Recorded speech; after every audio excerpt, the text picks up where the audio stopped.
Vincent de Paul loved and served Christ and the poor with the proverbial strength of his arms and the sweat of his brow.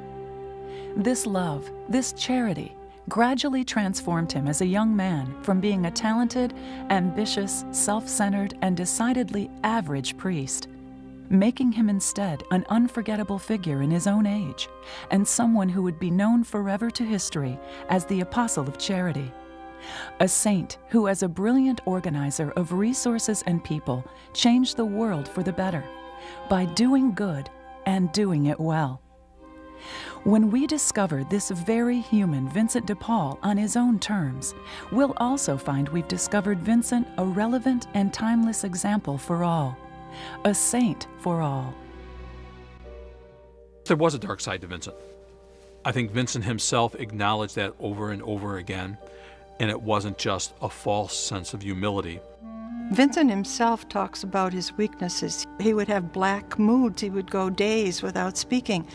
And Vincent himself said he made a retreat and he asked God to free him of his testy, moody disposition. And I think Vincent himself very well knew and often expressed the great cost of achieving those virtues and the continuing struggle to remain faithful to those virtues until the end of his life. Well, Vincent's experience in Châtillon was very important because it was there that another incident occurred that made him react. When a woman of the parish, Madame de Chassaigne, came and told him that there was a family where everyone was sick and that they were very poor, and could they do anything to help? He told the parishioners about this family in need and asked them to do something to help the family. Again, he said, God bless my words, and the people were so taken by what he had to say that he later said it looked like a procession. There were so many people coming and going, bringing food and help to this family. And he realized, it's great. It's a great response, but too many people are responding to this one family. So when charity is given, it needs to be organized.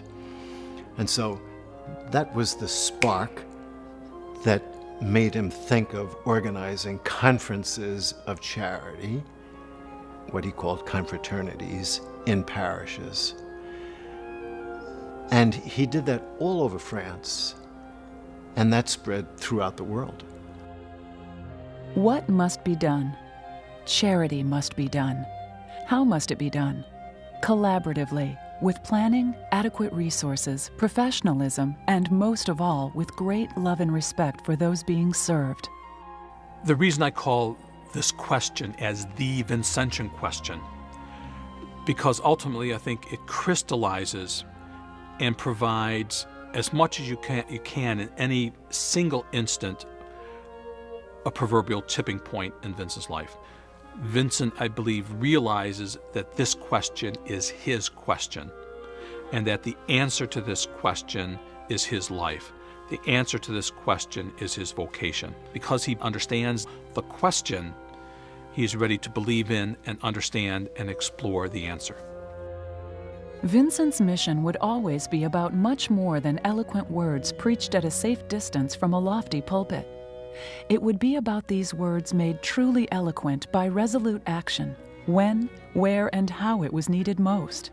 In short, by effective charity.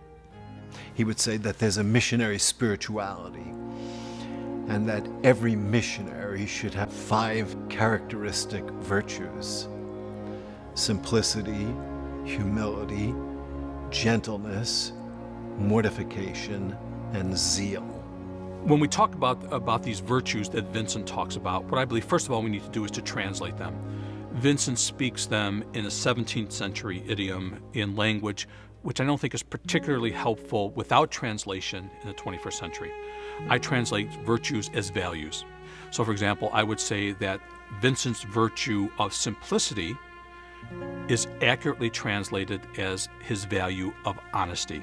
Zeal is translated as the value of being hardworking. Being meek is translated as the value of being approachable. Being humble is translated as the value of being reasonable. Vincent's virtue of being mortified I translate as the value of being self-disciplined. What I think is remarkable with Vincent's relationship with the Ladies of Charity was the way he encouraged them to give money and to give time. He came and he did conferences for them. He gave them talks. And as you read those, every one of them is an encouragement to persist, to continue, but also kind of chiding. You know, you haven't given as much now. I saw it as a kind of beginning of a modern fundraising campaign. The genius of Vincent, again, was at the level of how do we make this work? How do we make this effective? I often describe him as a classic chief executive officer, but I also describe him as a classic chief information officer, chief communication officer, chief operating officer.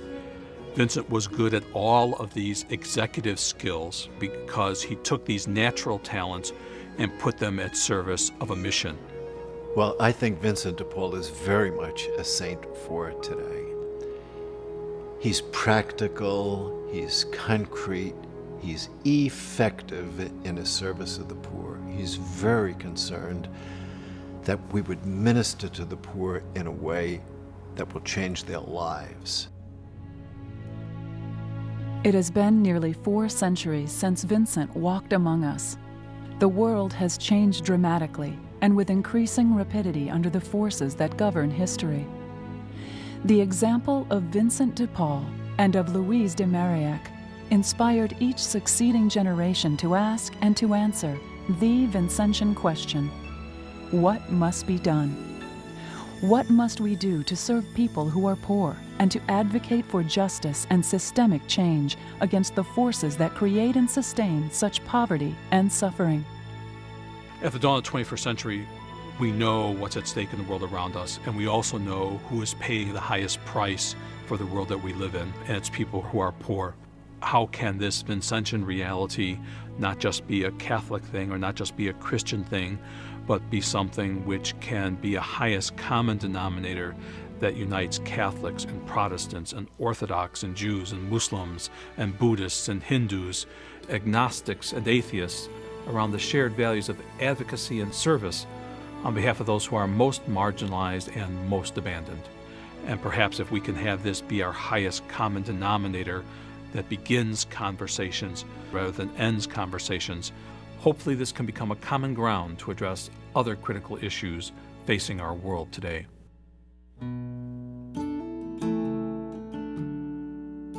There are poor people living at the margins everywhere. And if we allow ourselves to see them, we can also hear Vincent de Paul ask his question: what must be done?